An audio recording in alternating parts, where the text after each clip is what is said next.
நல்லா சொன்னீங்க. எதிர்த்து நில்லுங்கள். பிசாசுக்கு என்ன செய்யுங்க? எதிர்த்து நில்லுங்கள். பாஸ்டர் வர்ற வரைக்கும் காத்திருங்கள் அப்படின்னு எழுதியிருக்கு. இல்லை யாராவது ஒரு ஸ்பெஷல் கிஃப்டட் பர்சனை கூப்பிட்டுவாங்க, அவர் ஜெபிப்பார். இல்லை, கர்த்தருக்கு கீழ்ப்படியுங்கள், பிசாசுக்கு பக்கத்து கை குடிச்சுங்க, பிசாசுக்கு எதிர்த்து நில்லுங்க. அப்போ அவன் ஓடியா போவான். ஆமென். எப்போ ஓடி போவான்? பிசாசுக்கு ஏத்து நில்லுங்கம்மா. பைபிள் சொல்லி தருது. அவனை பார்த்து பயப்படாதீங்க. ஐயோ அவன் கொம்பு வச்சுன்னு வருவான். கொம்பு வச்சுன்னு வரமாட்டான், அன்பு வச்சுன்னு தான் வருவான். முதல்ல எப்படி வருவான்? முதல்ல அன்பாக தான் வருவான். அவனை கண்டுபிடிக்கணும். அதுக்கு தான் டிசைனிங் ஸ்பிரிட் இந்த வருஷத்தின் ஆரம்பத்திலேருந்தே நம்ம சொல்லிக் கொடுக்குறோம். நீங்கள் வரங்களை பெற்றுக்கொள்ள வேண்டும் என்று சொல்லி. ஆமென். அதனால தான் பவுல் எழுதி தராரு, வரங்களை நாடுங்கள்ன்றாரு. அப்படின்னா என்ன அர்த்தம்? கேளுங்க, வரம் பெற்றுக்கொள்ளுங்க. ஆண்டவரே என்னை நிரப்பும், வரத்தினால் நிரப்பும். வரம் கிடைச்ச உடனே ஐடென்டிஃபை பண்ணி ஆக்டிவேட் பண்ணணும். இல்லைன்னா வேலைக்கு ஆகாது. அந்த வரம் கிடைச்சிருக்கு அப்படின்னா நீங்கள் அதை யூஸ் பண்ணணும். அப்போ ஆண்டவர் அற்புதமான காரியங்களை செய்வார். இன்னைக்கு நான் அதை சொல்லித்தர போகிறதில்ல.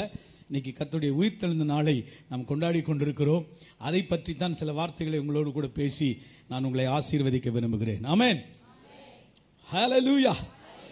ஐயா, ஒரு சேர் எம்டியாக இருக்குது, 2 சேர் இருக்குது, அமரலாம். வெளியே நிற்கிறீங்க. கர்த்தரால் ஆசீர்வதிக்கப்பட்டவரே, நீர் வெளியே நிற்பானேன், உள்ளே வாருங்கள். ஆமாம் ஆமாம், இன்னொரு சேரும் இருக்குது, வரலாம். யார் இன்னொருத்தர் யார்? ஆப்பா, எனக்கு இந்த வெளியே நின்னா ரொம்ப மனசு வருத்தமாக இருக்குது. உங்கள் கால்லாம் வலிக்கும் இல்லை? இந்த இருக்கலாம். ஆமாம், சேர் அங்கே ஒரு சேர் இருக்குமா, உட்காரலாம். Okay, God bless. கர்த்தர் உங்களை ஆசீர்வதிப்பார். மறுபடியும் நான் உங்களை வாழ்த்துக்கிறேன். ஹாப்பி ரெசரக்ஷன் டே. சொல்லு, வெக்கமாக இருக்கு அப்படின்னு. இதுக்கு போய் எதுக்கு வெக்கப்படணும்? சரி, கர்த்தர் நல்லவர். ஹல்லேலூயா. கர்த்தர் நல்லவர். ஹல்லேலூயா. அவர் உயிரோடு இருக்கிறார். அவர் உயிரோடு இருக்கிறார். அவர் மரணத்தை ஜெயித்து எழுந்தார். மரித்து போனவர் அல்ல இயேசு, ஜீவனோடு இருக்கிற கடவுள். மரணத்தை ஜெயித்த ஒரு கடவுள் இருக்குமானால் அது இயேசு மாத்திரமே. எல்லாம் சொல்லுங்க, இயேசு மாத்திரமே. அவர்தான் உயிரோடு எழும்பி இந்த உலகத்தில் மரணத்துக்கும் ஒரு மரண தண்டனை இருக்கிறது என்று நிரூபித்தவர். ஹல்லேலூயா. வாசிக்கலாம் அந்த வசனத்தை. யோவான் சுவிசேஷம் 21ஆம் அதிகாரம். யோவான் சுவிசேஷம் 21ஆம் அதிகாரத்திலே சில வசனங்களை வாசிக்க போகிறோம். நான் அதை தியானிக்க போகிறதில்ல, என்னுடைய செய்தி வேற. 1ஆம் வசனத்தை வாசிங்கப்பா. இவைகளுக்கு பின்பு இயேசு திபேரிய கடற்கரையிலே 21 வாசிமா. 21. வாரத்தின் முதல் நாள் காலையில் அதிக இருட்டோடே மக்தலேனா மரியாள் கல்லறையின் இடத்திற்கு வந்து கல்லறையை அடைத்திருந்த கல் எடுத்து போட்டிருக்க கண்டாள். உடனே அவள் ஓடி சீமோன் பேதுருவினிடத்திலும் இயேசுவுக்கு அன்பாயிருந்த மற்ற சீஷனிடத்திலும் போய் கர்த்தரை கல்லறையிலிருந்து எடுத்துக்கொண்டு போய்விட்டார்கள், அவரை வைத்த இடம் எங்களுக்கு தெரியவில்லை என்றாள். அப்பொழுது பேதுருவும் மற்ற சீஷனும் கல்லறையினிடத்திற்கு போகும்படி புறப்பட்டு இருவரும் ஒருமித்து ஓடினார்கள். 9ஆம் வசனம். இவைகளுக்கு பின்பு 9 அவர் மரித்தோரிலிருந்து எழுந்திருக்க வேண்டும் என்கிற வேத வாக்கியத்தை அவர்கள் இன்னும் அறியாதிருந்தார்கள். போதும். அவர் மரித்தோரிலிருந்து எழுந்திருக்க வேண்டும் என்கிற வேத வாக்கியத்தை அவர்கள் இன்னும் அறியாதிருந்தார்கள். நிறைய பேருக்கு தெரியல, அவர் மரித்தோரிலிருந்து எழுந்திருக்க வேண்டும் என்கிற வேத வாக்கியம் நிறைவேறும் என்பதை எத்தனையோ முறை சொல்லிட்டாரு இயேசுநாதர். ஆனா அவங்களுக்கு புரியல, தெளிவா விளங்கல. இயேசு இன்று ஜீவனோடு இருக்கிறார் என்பதை அறியாதவர்களாகவே கல்லறையின் இடத்துக்கு ஓடுகிறார்கள். இயேசு தாமே அவர்களுக்கு முன்பாக தோன்றி சொன்னார், மரியாளே என்ற உடனே அவள் சொன்னார், ரபூனி, நீரா உயிர் தெழுந்து விட்டீரா. என்ன ஒரு சந்தோஷம் இல்ல, ஒரு பெரிய மகிழ்ச்சி இந்த உலகம் முழுவதும் நிரப்பிற்று. நான் உங்களை பார்த்து சொல்றேன், இன்னைக்கு ஒரு பெரிய மகிழ்ச்சி உங்களை நிரப்புகிற நேரம் இது. ஒரு பெரிய சந்தோஷம் உங்களை அளவில்லாமல் ஆட்கொள்ளும் நேரம் இது. கையை உயர்த்தி சொல்லுங்க, இயேசு உயிர்த்தெழுந்ததினால் நான் மிக சந்தோஷமா இருக்கிறேன், நான் மிகவும் ஆசீர்வதிக்கப்பட்டிருக்கிறேன், நான் மிகவும் கர்த்தரை துதிக்கிறேன். அல்லேலூயா, அல்லேலூயா. ரைட், கர்த்தருடைய நாமத்துக்கு மகிமை உண்டாவதாக. இயேசு உயிர்த்தெழுந்தார், ஆகவே நமக்கு ஒரு காரியம் கிடைத்தது. மேபி 1 கொரிந்தியர் என்று நினைக்கிறேன். 1 கொரிந்தியருக்கு எழுதின நிருபம் 1ஆம் அதிகாரத்தை வாசிக்கலாம். 1ஆம் அதிகாரம் 18ஆம் வசனமா வாசிமா? 18ஆம் அதிகாரமா வாசிங்க. சிலுவை பற்றிய உபதேசம், சிலுவையை பற்றின உபதேசம் கெட்டு போகிறவர்களுக்கு பைத்தியமாயிருக்கிறது, ரட்சிக்கப்படுகிற நமக்கோ அது தேவ பலனாயிருக்கிறது. ஒரு ஆமென் சொல்லலையே, கேட்டு கேட்டு வாங்க வேண்டியதா இருக்கு. ரட்சிக்கப்படுகிற நமக்கோ அது எப்படி இருக்கிறது? ஆனாலும் பவுல் சொல்றாரு, நாங்கள் எதை பற்றியே மேன்மை பாராட்டுகிறோம்? கிறிஸ்துவை சிலுவையில் அறைந்ததை குறித்தே பிரசங்கிக்கிறோம். 21ஆம் வசனம் நினைக்கிறேம்மா, வாசி. எப்படியெனில் தேவ ஞானத்துக்கு ஏற்றபடி உலகமானது சுய ஞானத்தினாலே தேவனை அறியாதிருக்கையில் பைத்தியமாக தோன்றுகிற பிரசங்கத்தினாலே விசுவாசிகளை ரட்சிக்க தேவனுக்கு பிரியமாயிற்று. ஏன்னா we preach Christ crucified, சிலுவையில் அறையப்பட்ட இயேசுவையே பிரசங்கிக்கிறோம். கையை வைத்து சொல்லுங்க, யாரை நம்ம பிரசங்கம் பண்றோம்? அல்ல, ஒரு மரண அடி கொடுக்குது. ஒரு கூட்டத்தார் எழும்பி சொல்லிக் கொண்டிருக்கிறார்கள், இயேசு சிலுவையில் அறையப்படவில்லை, அவர் அறையப்பட்டதை போன்று தோன்றிற்றுன்னு சொல்றான். சிலர் சொல்றான், அவர் மயக்க நிலையிலே இருந்தார் 3 நாள், மயக்கம் தெளிந்து 3ஆம் நாள் அவர் வெளியே வந்து விட்டார் என்று சொல்லி. ஆனால் இயேசு மரித்ததற்கு அடையாளமாய் நடந்த காரியம் என்ன தெரியுமா? அவர் எங்க போனாராம்? பாதாளத்துக்கு இறங்கினார் என்று வேதம் சொல்கிறது.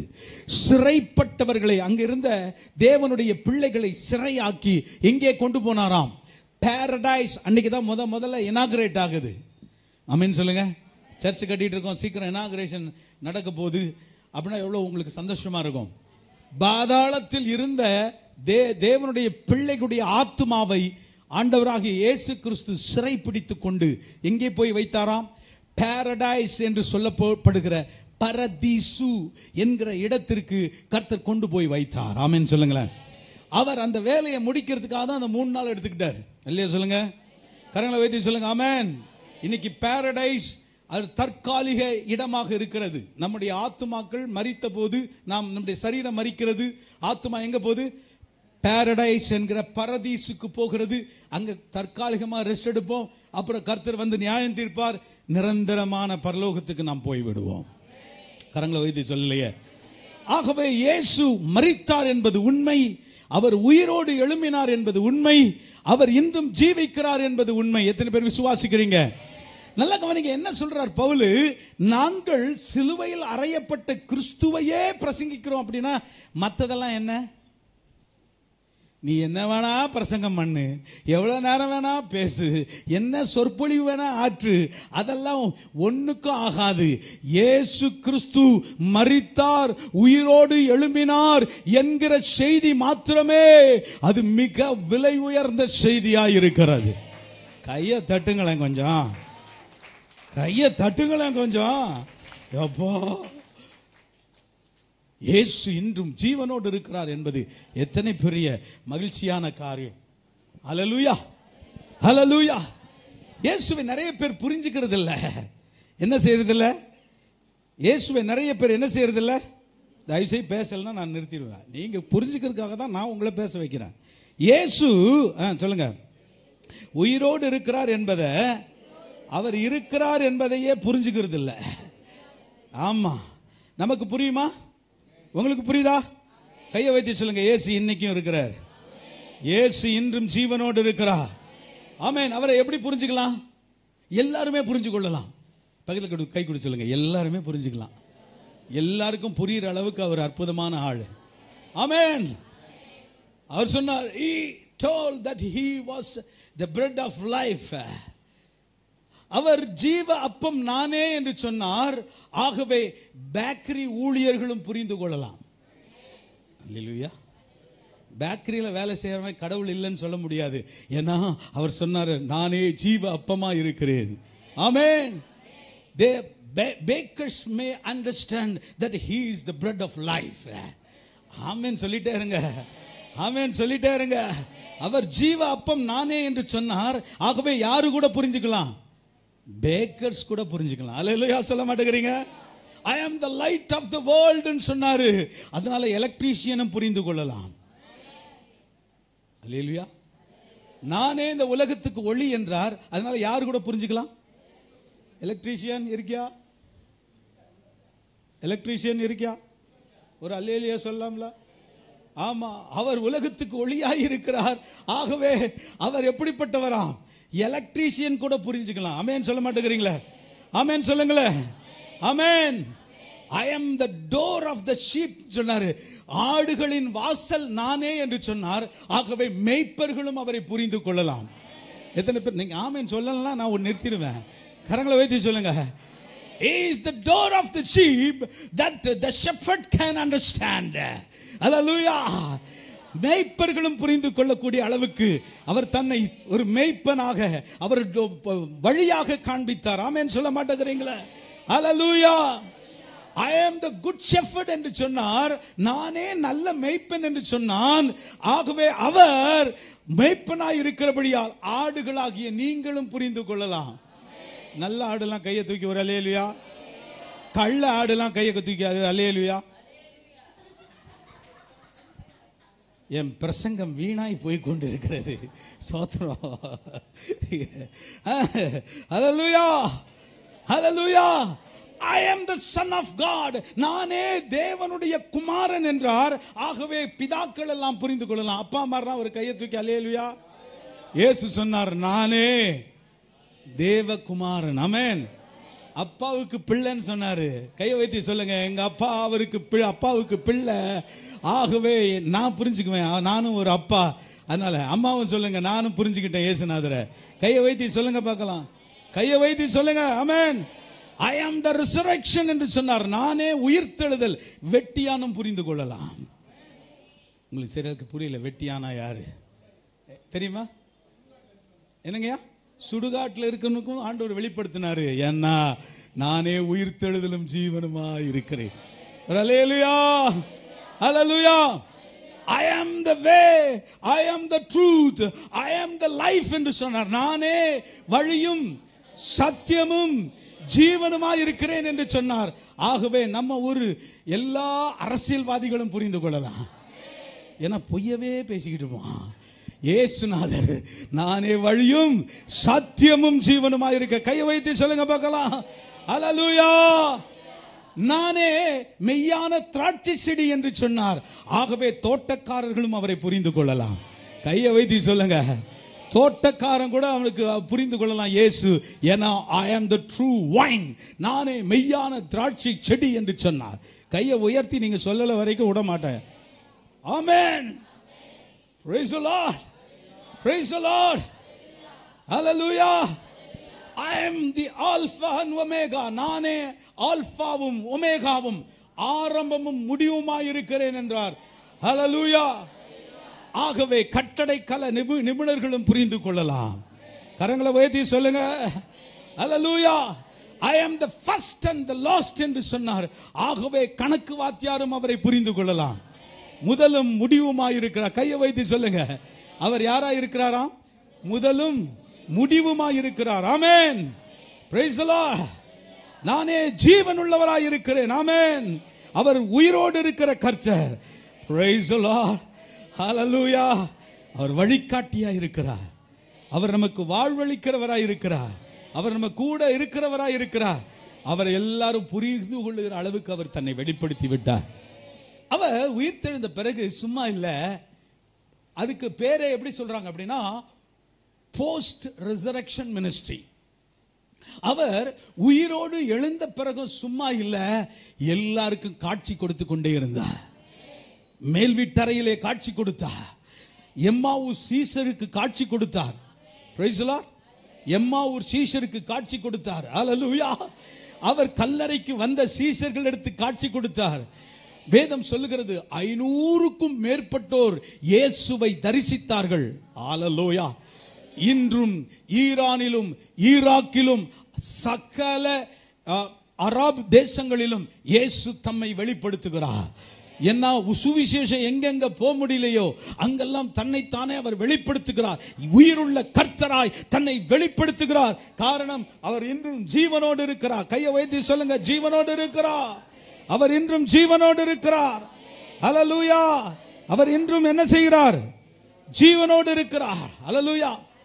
நானே ஜீவ தண்ணீர் என்று சொன்னார். அல்லேலூயா. ஆகவே பிளம்மஸும் அவரை புரிந்து கொள்ளலாம். கொலா ரிப்பேர் பண்றவனு கூட ஆண்டவர் வெளிப்படுத்தி இருக்கார். எப்படி? ஐ ஆம் த வாட்டர் ஆஃப் லைஃப். நானே ஜீவ தண்ணீர். என்னை பானம் பண்ணுகிறவன் ஒரு நாளும் தாகம் அடையான். கையை உயர்த்தி சொல்லுங்க, அவரை குடிச்சிட்டா வேற எந்த தாகமும் வரவே வராது. கையை உயர்த்தி நான் சொல்லணும், அப்படியே இன்னைக்கு விடுறதில்ல உங்களை. கையை உயர்த்தி சொல்லுங்க பார்க்கலாம், அவரை குடிச்சா தாகமே வராது. எத்தனை பேர் விசுவாசிக்கிறீங்க? கையை தலையில வச்சு சொல்லுங்க, வேற எனக்கு தாகமே இல்லை. அதனால ஃபாதர் சொன்னாரு, வேறு ஒரு ஆசை இல்லை இயேசு ராஜா உம்மை தவிர, உம்மை தவிர. அல்லேலூயா. கையை வைத்தி சொல்லுங்க, அல்லேலூயா, அல்லேலூயா. அவர் ஒரு ஃபர்ஸ்ட் பார்ன் தான். அவர் முதல் பிறந்தவராய் தன்னை வெளிப்படுத்துகிறார். First born. Praise the Lord. So that nurses and doctors can understand. Praise the Lord. நர்ஸுக்கும் டாக்டருக்கும் வெளிப்படுத்துறதுக்கு அவர் சொல்றாரு, I am the first born. கையை வைத்தி சொல்ல மாட்டேங்கிறீங்க. உங்களுக்கு புரியுதா? டாக்டருக்கும் சொல்றாரு, I am the first born. நான் முதல் பிறந்தவன். ஆமென். ஃபர்ஸ்ட் ஃப்ரூட் ஆயிருக்காரு. Hallelujah, hallelujah. Pediatrician can understand. குழந்தை நல மருத்துவருக்கும் சொல்லி தராரு, நான் தான் முதல்ல பிறந்த இந்த உலகத்துல ஆதியும் அந்தமுமா இருக்கிற கர்த்தர் நான் தான் முதல்ல உயிரோடு எழும்பினேன். ஆகவே ஐ ஆம் the first and the last. நானே முதலும் முடிவுமா இருக்கிறேன். அல்லேலூயா, அல்லேலூயா. அவர் சொல்றாரு, நானே என்னவா இருக்கிறேன்? மூளை கல்லா இருக்கிறேன். சொல்லுங்க, யார் புரிஞ்சுக்கலாம்? அப்போ கட்டட மேஸ்திரிக்கும் சொல்லி தந்தாரு. builders can understand. hallelujah. நானே மூலைக்கல்லா இருக்கிறேன். that the builders can understand. praise the Lord. நான் மேக மீதில் வருகிறேன் என்று சொல்கிறார். so that who can understand? drivers can understand. hallelujah. ஓட்டுநர்களுக்கும் தன்னை வெளிப்படுத்துகிறார். ஏன்னா மேகமே அவருடைய வாகனமாய் இருக்கிறது என்று சங்கீதக்காரன் சொல்லுகிறான். கையை உயர்த்தி சொல்லுங்கயா, கையை உயர்த்தி சொல்லுங்கம்மா, நல்ல கையை தட்டி சொல்லுங்க, இயேசு எல்லாருக்கும் எல்லாமுமாய் தன்னை வெளிப்படுத்துகிறார். கையை தட்டி சொல்லுங்க பார்க்கலாம். ஹalleluya, ஹalleluya, ஹalleluya, ஹalleluya, ஹalleluya, ஹalleluya. praise the Lord. விசுவாசிக்கிறீங்களா? கர்த்தர் இன்னைக்கும் ஜீவன் உள்ள தேவன். அவர் உங்க செல்போன்லாம் தயவு செய்து ஆஃப் பண்ணி வைங்க. சர்ச்சுக்குள்ள செல்போன் பார்க்க கூடாது ப்ளீஸ். யாரா இருந்தாலும் ஸ்விட்ச் ஆஃப் யுவர் செல்ஃபோன்ஸ். பிறகு பார்த்துக்கலாம், வீட்டில் போய் பார்த்துக்கலாம், அப்புறம் பார்த்துக்கலாம். Cellphone not allowed. ஒன்லி நீங்கள் பைபிள் படிக்கலாம், வேறு எதையும் இங்கே நோண்டக்கூடாது. ஆஃப் பண்ணி வச்சுருங்க. Right, okay. இங்கே பிரசங்கத்தை கவனிக்கணும். அதுக்கு தானே சர்ச்சுக்கு வந்தீங்க? எதுக்கு வந்தீங்க? சபைக்கு வந்தது எதுக்கு? காதில் கொஞ்சம் கர்த்தருடைய வார்த்தை போகணும். ஒரு இல்லையா? நல்லா சொல்லுங்க, காதில் கர்த்தருடைய வார்த்தை போகணும். இங்கே வந்து டிப்புக்குன்னு இருந்தா நான் அலோவ் பண்ண மாட்டேன். Praise the Lord. கர்த்தர் நல்லவர். கையை உயர்த்தி சொல்லுங்க, கர்த்தர் நல்லவர். கையை தட்டி சொல்லுங்க, கர்த்தர் நல்லவர். ஆமென். ஆமா ஆமா ஆமா ஆமா. பயபக்தியோட நம்ம சபையில் இருக்கணும். பயபக்தியோட கர்த்தர் வார்த்தையை கேட்கணும். இங்க அதுக்கெல்லாம் அலவுடே கிடையாது. இங்க கர்த்தர் இருக்கிறார், அவருக்கு பயபக்தியோட நம்ம ஆராதனை செய்யறோம். அல்லேலூயா சொல்லுங்க. ரைட். கர்த்தர் பல விதத்தில் அவரை வெளிப்படுத்தி இருக்கிறார். சிலுவையிலே உயிர்த்தெழுதலையும் சேர்த்து அவர் வெளிப்படுத்தி இருக்கிறார். கவனிங்க, வேதம் சொல்லுது, அவருடைய மரணமும் அவருடைய உயிர்த்தெழுதலும் நமக்கு ரட்சிப்பை கொண்டு வந்திருக்கிறது. கையை உயர்த்தி சொல்ல வேண்டாமா? நல்லா சொல்லிட்டே இருக்கணும். வாசிக்கலாம். 1 பேதுரு 1ஆம் அதிகாரம். சீக்கிரம் வாசிங்கப்பா. 3ஆம் வசனத்தையும் 21ஆம் வசனத்தையும் வாசிங்க. 1 பேதுரு 1ஆம் அதிகாரம் 3ஆம் வசனம் 21ஆம் வசனம். நம்முடைய கர்த்தராகிய இயேசு கிறிஸ்துவின் பிதாவாகிய நம்முடைய கர்த்தராகிய இயேசு கிறிஸ்துவின் பிதாவாகிய தேவனுக்கு ஸ்தோத்திரம் உண்டாவதாக. 21 வாசிமா. உங்கள் விசுவாசமும், நல்ல கவனிங்க, உங்கள் விசுவாசமும் நம்பிக்கையும் தேவன் மேல் இருக்கும்படி அவரை மரித்தோரிலிருந்து எழுப்பி அவருக்கு மகிமையை கொடுத்தார். ஹல்லேலூயா சொல்லுங்க. நான் விசுவாசிக்கிறதுக்காக இயேசு எழுந்தார். கையை வைத்து சொல்லுங்க. நான் விசுவாசிக்கிறதுக்காக இயேசு எப்படி எழுந்தாராம்? உயிரோடு எழும்பினார். கையை வைத்து சொல்லுங்க. கையை வைத்து சொல்லுங்க. என் விசுவாசம் யார் மேல இருக்கு? இயேசு மேல. இயேசு எப்படிப்பட்டவரா இருக்காரு? உயிரோடு இருக்கிறார். நான் ஆண்டவரை விசுவாசிக்கிறேன். அவர் எப்படிப்பட்டவரா இருக்கிறாராம்? உயிரோடு இருக்கிறார். 4ஆம் வசனத்தை வாசி போடுப்பா. 4ஆம் வசனம் போடு. அவர் இயேசு கிறிஸ்து மரித்தோரிலிருந்து எழுந்ததினாலே மாசற்றதும் வாடாததும் ஆகிய சுதந்திரத்திற்கேதுவாக ஜீவனுள்ள நம்பிக்கை உண்டாகும்படி மிகுந்த இரக்கத்தின்படியே நம்மை மறுபடியும் ஜெனிப்பித்தார். ஹல்லேலூயா. கை வைத்து சொல்லுங்க. நம்மை மறுபடியும் ஜெனிப்பித்தார், மறுபடியும் பிறக்க வைத்தார். கையை வைத்து சொல்லுங்க. இயேசு உயிரோடு எழுந்ததினால என்னை அவர் மறுபடியும் அவர் பிறக்க வைத்திருக்கிறார். எத்தனை பேர் மறுபடியும் பிறந்திருக்கீங்க? எத்தனை பேர் மறுபடியும் பிறந்திருக்கீங்க? எத்தனை பேர் மறுபடியும் பிறந்திருக்கீங்க?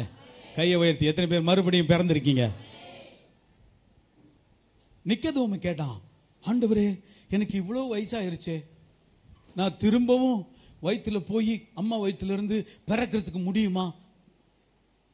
ஒருவர் ஜலத்தினாலும் ஆவியினாலும் பிறவாவிட்டால் தேவனுடைய ராஜ்யத்தில் பிரவேசிக்க மாட்டான். கையை வைத்து சொல்லுங்க. ஆவியினாலும் ஜலத்தினாலும் நான் பிறந்திருக்கிறேன், வார்த்தையினால் பிறந்திருக்கிறேன். இயேசு உயிர்த்தெழுந்தது என்னை மறுபடியும் ஜெனிப்பிக்க வைத்தார். ஆமென். என்னுடைய முதல் பிறப்பு பாவ பிறப்பு. நான் முறை பிறந்தப்போ எப்ப பிறந்தேன் சொல்லுங்க? எப்படி பிறந்தேன்? ஆதாமின் பாவம் எனக்குள்ளே கடத்தப்பட்டிருக்கிறது. ஆதாமுடைய பாவம் எனக்குள்ள வந்துச்சு. அதனால என் முதல் பிறப்பு தாயின் வயிற்றிலிருந்து வந்தப்போ, நான் பிறந்தப்போ பாவியா இருந்தேன். ஆனா இயேசு மரித்த பிறகு என்னை என்னவாய் மாற்றி விட்டாராம்? கையை வைத்து சொல்லுங்க. என்னவாய் மாற்றி விட்டாராம்? பரிசுத்தமாய் மறுபடியும் என்னை ஜெனிப்பித்தார். இயேசு உயிரோடு எழும்பதினாலே வாடாததும் ஒரு நாளும் வாடி போகாத ஒரு விசுவாச கிரீடம் எனக்கு இருக்கிறது. அந்த கிரீடத்தை என் தலை மேல வச்சிருக்கிறாரு. நான் மறுபடியும் பிறந்திருக்கிறேன். நான் மறுபடியும் பிறந்ததினால் எனக்குள்ளே அந்த ஜீவன் வல்லமை செய்கிறது. அவருடைய ஜீவன் வல்லமை செய்கிறது. இயேசு கிறிஸ்துவின் உயிர்த்தெழுதல் என்னை மறுபடியும் பிறக்க வைத்திருக்கிறது. Oh, hallelujah. What a great privilege. நம்ம எல்லாம் 2 முறை பிறந்திருக்கோம். நம்ம எத்தனை முறை பிறந்திருக்கோம்? சொல்லு, தைரியமா சொல்லுங்கம்மா. எத்தனை முறை? 2 முறை. முதல்ல அம்மா வயிற்றுல இருந்து பிறந்தோம், பாவியாவே இருந்தோம். இப்போ அப்பா வயிற்றுல இருந்து பிறந்திருக்கோம். ஹல்லேலூயா. ஏசப்பா நம்மளை பெத்தெடுத்திருக்காரு. கையை வைத்து சொல்லுங்க. ஏசப்பா என்னை பெத்துட்டாரு. அதனால நான் பரிசுத்தவானா இருக்கிறேன். அதனாலதான் சிலுவைக்கு போனாரு. அதனாலதான் உயிரோடு எழும்பினாரு. இன்னைக்கு மறுபடியும் நான் ஜெனிப்பிக்கப்பட்டிருக்கிறேன். ஆமென் சொல்லுங்க. 2 முறை பிறந்தவங்க எல்லாம் ஒரு அல்லேலூயா. ஒரு முறை தான் பிறந்திருக்கிறவங்களாம் ஒரு அல்லேலூயா. அல்லேலூயா. அப்ப இனி நீங்க 2வது முறை பிறக்கணும். அல்லேலூயா. 2வது முறை பிறக்கணும். ஆண்டவரை ஏற்றுக்கொள்ளணும். மனசுல கர்த்தரை அங்கீகரிக்கணும், விசுவாசிக்கணும், அறிக்கையிடணும். எப்படி? ரோமர் 10:10. டக்குன்னு வாசிங்க. அடுத்த வசனத்துக்கு போயிடலாம். ரோமர் 10:10. இவ்வளவு நேரமா? நீதி உண்டாக இருதயத்திலே விசுவாசிக்கப்படும், ரட்சிப்பு உண்டாக வாயினாலே அறிக்கை பண்ணப்படும். எல்லாம் சொல்லுங்க. வாயில அறிக்கை பண்ணாதான் அது நடக்கும். ரட்சிப்பு நிறைவேறணும்னா வாயில அறிக்கை பண்ணணும். உள்ளத்துல நான் விசுவாசிக்கிறேன்னு சொன்னா போதாது. வாயில எப்படி அறிக்கை பண்ணுவீங்க? இயேசுவே ஆண்டவர், இயேசுவே ரட்சகர், இயேசுவே கர்த்தர், இயேசுவே நல்லவர். எல்லாம் சொல்லிட்டே வாங்க பின்னாடி. ஆமென். இயேசுதான் கடவுள். இன்னொன்னு சொல்லட்டுமா? இயேசு மாத்திரம்தான் தெய்வம். அல்லேலூயா. கையை வைத்து சொல்லுங்க. ஏன் ஏன் ஏன் எதுக்காக அவரை மாத்திரம் சொல்றோம்? ஏன்னா யாருமே செய்ய முடியாத செஞ்சாரு. அவர் இன்றும் உயிரோடு இருக்கிறார். மரித்தேன், ஆனாலும் இதோ சதா காலமும் உயிரோடு இருக்கிறேன். சதா காலமும் உயிரோடு இருக்கிறவர். ஹல்லேலூயா, ஹல்லேலூயா. அப்போ நம்ம மறுபடியும் அவர் என்ன செய்கிறார்? ஜெனிப்பித்திருக்கிறார், மறுபடியும் பிறக்க வைத்திருக்கிறார், மறுபடியும் நமக்கு ஜீவன் தந்திருக்கிறார். அவரை நாம் பெற்றுக்கொள்வதற்கு பாக்கியம் பண்ணியிருக்கிறோம். ஆமே, அப்படி சொல்லுங்க எல்லாரும். நான் பாக்கியசாலி. நல்லா சொல்லணும், சத்தமா சொல்லணும். நான் பாக்கியசாலி, ஏன்னா நான் மறுபடியும் பிறந்திருக்கேன். ஆமென், ஆமென். விசுவாசிக்கிறீங்களா? வாசிக்கலாம். பிலிப்பியர் 3ஆம் அதிகாரம் 10-11 வசனத்தை வாசிக்கலாம். பிலிப்பியர் 3:10-11.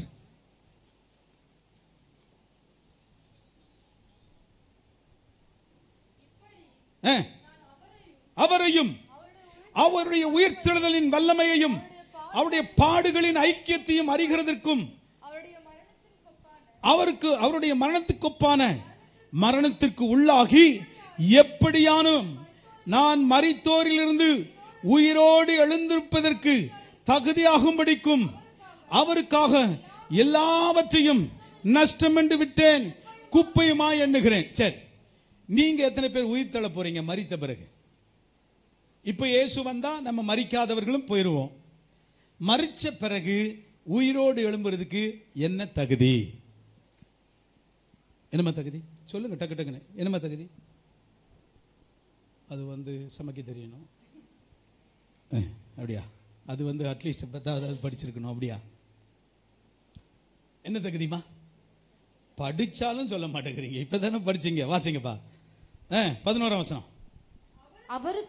அவருக்காக எல்லாவற்றையும் நஷ்டம் என்று விட்டேன், குப்பையுமாக எண்ணுகிறேன்.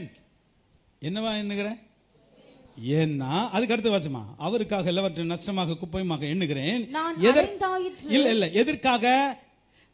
10 சொல்லுது, உயிர்த்தெழுதலின் வல்லமையையும் அவருடைய பாடுகளின் ஐக்கியத்தையும் அறிகிறதற்கும் மரணத்துக்கு ஒப்பாய் மரணமாகி எப்படியாயினும் நான் மரித்தோரிலிருந்து உயிரோடு எழும்புவதற்கு. அப்போ மரித்தோரிலிருந்து உயிரோடு எழும்புவதற்கு என்ன தகுதி? பிரதர் என்ன பிரதர் தகுதி? எல்லாவற்றையும் நஷ்டமும் குப்பையுமா எண்ணுகிறேன். எல்லாவற்றையும் நஷ்டமும் இல்லை, என்ன பார்த்து சொல்லுங்க சகோதரிகள், சொல்லுங்க பார்க்கலாம். எல்லாவற்றையும் நஷ்டமும் குப்பையும் என்று எண்ணுகிறேன். நான் இப்போ உங்களை கேட்க விரும்புகிறேன், எத்தனை பேர் உங்க சொத்து ஒரு குப்பைன்னு நீங்க நினைக்கிறீங்க? அப்பா வீட்டிலேருந்து வரணும் அப்படி சொன்னாதான் உங்களுக்கு புரியும். எங்கிருந்து வரணும்? அப்பா எனக்கு பங்கு கொடுக்கணும்னு வை. உங்க அப்பா சொல்றாரு, இல்லம்மா பாஸ்டரையா சர்ச்சு கட்டிக்கிட்டு இருக்காரு, நம்ம இதை வித்து கோயிலுக்கு கொடுத்துருவோம், சபை கொடுத்துருவோம் அப்படின்னு சொல்றாங்கன்னு வைங்க. உங்க அப்பா சொல்றாரு, நீங்க என்ன சொல்லுவீங்க? ஓ, விவரம் கட்ட ஆளு. என்ன ஆளு? விவரம் கட்ட ஆளு. மொத்தத்தையும் கொண்டு போய் சர்ச்சு கொடுக்குறேன்ற, சர்ச்சு கட்டுறது கொடுக்குறேன்ற. ஆனா எப்படி வாசிப்போம் நம்ம வசனத்தை? குப்பையும் நஷ்டமும் மாய் எண்ணுகிறேன்.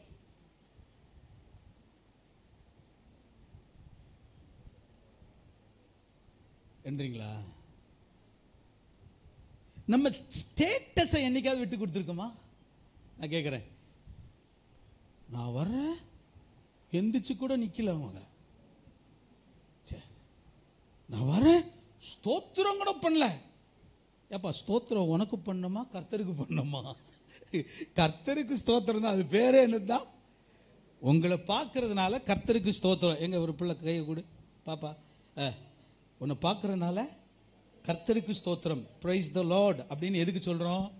உங்களை பார்க்க செய்த கர்த்தருக்கு ஸ்தோத்திரம். அல்லேலூயா.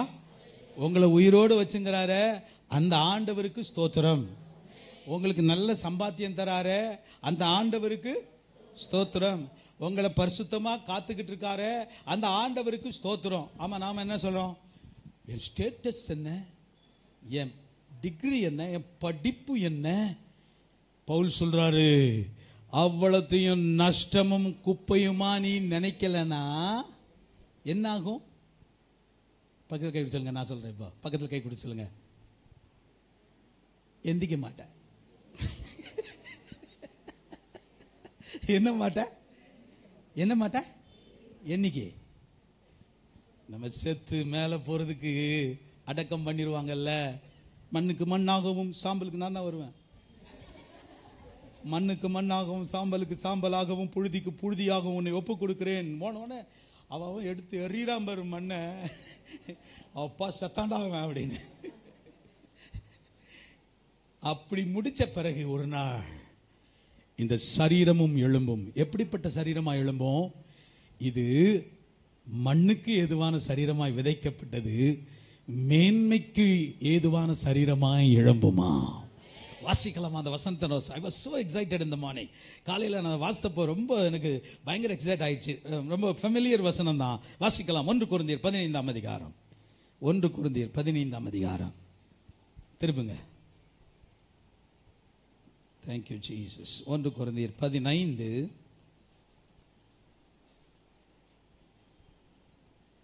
கீழே போங்க. 50க்கு கீழே. எக்காலம் துணிக்கும். 52 எக்காலம் துணிக்கும். எக்காலம் துணிக்கும். அப்பொழுது மரித்தோர் அழிவில்லாதவர்களாய் எழுந்திருப்பார்கள். நாமும் மறுரூபமாக்கப்படுவோம். சொல்லுங்க, நாமும் மறுரூபமாக்கப்படுவோம். எத்தனை பேருக்கு நம்பிக்கை இருக்கு நானும் போயிருவேன்னு? கையை வைத்து சொல்லுங்க, நான் போயிருவேன் பா. எப்படி நான் போயிருவேன் பா? சொல்லுங்க சொல்லுங்க, நான் சொல்றது எப்படி நான் போயிருவேன் பா. நல்லா வாய் திறந்து சொல்லுங்க, அதான் அறிக்கை. எப்படின்னா போயிருவேன் பா. அப்ப என்ன பண்ணணும்? அப்ப என்ன பண்ணணும்? அப்ப என்ன பண்ணணும்? ஏன்னு சொல்லுது, நஷ்டமும் குப்பையுமா எண்ணுகிறேன். நான் கேட்கிறேன், நம்முடைய சபையில் அடிக்கடி கேட்கிற ஒரு கேள்வி என்ன கேள்வியா இருக்கும்? யோசித்து பாருங்க. உங்களை பார்த்து பாஸ்டர் கேட்கிறாருன்னு வைங்க, அடிக்கடி பேசுறாருன்னா கேட்கிறாருன்னா ஒரு கேள்வி என்ன கேள்வியா இருக்கும்? சொல்லுங்க ப்ளீஸ், சொல்லுங்களேன். தெரியாத மாதிரியோ நடிக்கக்கூடாது, அப்படியே மெயின்டைன் பண்றீங்களே. என்ன கேள்வி? என் பிரதர் சர்ச்சுக்கு வரல. எதுங்க? என் சிஸ்டர் சர்ச்சுக்கு வரல. நீங்க கேட்கிறாரா இல்லையா? ஏன் இந்த கேள்வியை தான் உங்களை கேட்கணுமா? என்ன கேள்வி ஆக்சுவலா கேட்டிருக்கணும்?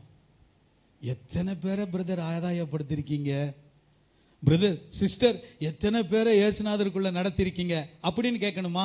உங்களையே பார்த்து என் பிரதர் சர்ச்சுக்கு வரல, என் சிஸ்டர் சர்ச், நீங்க போய் குப்பையும் நஷ்டமா நினைக்கிறீங்க. நான் அதனால தான் வேடிக்கையா சொல்லுவேன், 2 இட்லி போடுறேன்னு எவனாவது அனௌன்ஸ் பண்ணா ஓடிடுறோமே. நிச்சயதார்த்தம். நான் ஒரு நிச்சயதார்த்தத்துக்கு இப்பதான் போயிட்டு வந்தேன். நல்ல வேலை அவர் பார்க்காம இருக்கிறதுக்கு நல்லது. பார்த்துட்டாருன்னா வம்பா போயிடும். நானும் ஆசாசியா போய் பந்தியில் உட்காந்து சாப்பிட போனா வெஜிடேரியனு. என்னது வெஜிடேரியன்? நானும் இப்போ ஏதாவது வரும், இப்போ ஏதாவது வரும், இப்போ ஏதாவது வரும். இதை போய் தின்றதுக்கு சண்டே சர்வீஸை விட்டு ஓடுறீங்களே. நாங்கள் இங்கே பிரியாணியாக போட்டுக்கிட்டு இருக்கோம். நம்ம ஆராதனை ஒரு பிரியாணி, நம்ம செய்தி ஒரு பிரியாணி, நம்ம ஜெபம் ஒரு பிரியாணி. இந்த பிரியாணியை திங்கிறதுக்கு வராமல் எங்கே ஓடுறீங்க? 2 இட்லி போட்டால் போதும் வருது. கையை வைத்தி சொல்லுங்க, நான் உயிரோடு எழும்பணும்னா இயேசுவை போல எல்லாத்தையும் நஷ்டமும் குப்பையுமாய் விட வேண்டுமா? சும்மா வந்துடாது உயிர்த்தெழுதல். நல்லா கவனிங்க, உயிர்த்தெழுதல் சும்மா வராது. உன் பிரஸ்டீஜை விடணும், உன் பெருமையை விடணும், எல்லாவற்றையும் நஷ்டமும் குப்பையுமா நினைக்கணும். ஓ சொத்து சுகத்தை கர்த்தருக்காக கொடுக்கணும். அதெல்லாம் இழந்த பிறகுதான் ஆண்டவர் சொல்றாரு, நீ எல்லாவற்றையும் நஷ்டமும் குப்பையும்னு நினைச்சனா அப்பதான் எந்திரிப்ப. இப்போ நிறைய பேருக்கு டவுட்டா இருக்கு, ஐயோயோ இன்னைக்கு செத்தா அவ்வளோதான் முடிஞ்சுது என் கதை, எந்திக்கவே முடியாது. என்ன பிரதர் நான் சொல்றது கரெக்டு தானே? அவருக்கு ஆணும் சொல்ல முடியல, ஏனும் சொல்ல முடியல. ஏன்னா ரெண்டு பக்கமும் இருக்கு. கொஞ்சத்தை குப்பையா நினைக்கிறாரு, கொஞ்சத்தை பிரைட்டா நினைக்கிறாரு, நிறைய என்னன்னு நினைச்சுக்கிட்டு இருக்க. கரங்களை வைத்து சொல்லுங்க, இயேசுவின் வருகையில் போகணும்னா மற்ற எல்லாம் சொல்லுங்க, மற்ற எல்லாம் குப்பை தான். கையை வைத்து சொல்லுங்க, மற்ற எல்லாம் குப்பை தான். உயிர்த்தெழுத நான் போயிடுவேன். கையை வைத்து சொல்லுங்க, கரங்களை வைத்து சொல்லுங்க, ஆமென். அப்ப எல்லாம் நீங்க நம்ம சபையே போகுது. எத்தனை பேர் வர போறீங்க என் கூட? எனக்கு நம்பிக்கை இருக்கு, நான் போயிடுவேன். உனக்கு நம்பிக்கை இருக்கா? அப்பா அப்பா. ஆனா ஆண்டவர் எப்பவுமே சொல்லும்போது 50-50 தான் சொல்றாரு. 50-50, அதாவது ஜாக்கிரதைப்படுத்துறதுக்காக சொல்றாரு. 2 பேர் படுக்கையில் இருப்பார்கள், ஒருவன் எடுத்துக்கொள்ளப்படுவான். Oh my God, 50-50யா? 50-50. 2 பேர் வயலில் இருப்பார்கள், ஒருவன் எடுத்துக்கொள்ளப்படுவான், ஒருவன். இப்ப இதுல யாரு? நீங்களா? ஒருவன் ஒருத்தி, ஒருவன் ஒருத்தி. நீங்களா உங்க புருஷனா? நீங்களா உங்க பொண்டாட்டியா? ஹலோ, நீங்க தான் கண்டுபிடிக்கணும். எப்பா நீ போயிருவியா, உன் ஒய்ஃப் போயிருவாங்களா? 2 பேரும் சேர்ந்து போயிருவாங்களா? 50-50பா. அவரு பெரிய மனசு. சரி சரி, என் ஒய்ஃப் போட்டுங்க. ஆப்ஷனா? குப்பை தான். ஆப்ஷன் இருக்கு, என்ன பண்ணணும்? ஆப்ஷன் இருக்கு, என்ன பண்ணணும் சொல்லுங்க, என்ன பண்ணணும்? எல்லாத்தையும் குப்பையும் நஷ்டமும் என்று நினைக்கிறேன். அடுத்த ஞாயிற்றுக்கிழமை நீங்க நிப்பீங்க. நீ நின்னீங்கன்னா போக மாட்டேன்.